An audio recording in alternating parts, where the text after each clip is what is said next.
to make an old patch look better.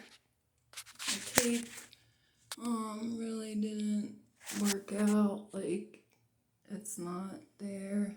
Like, there wasn't any mud, so the tape just came right off.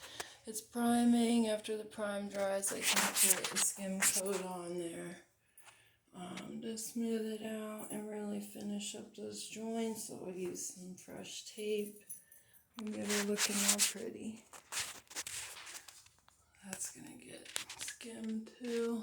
There's a lot of work in here. That's all wallpaper glue.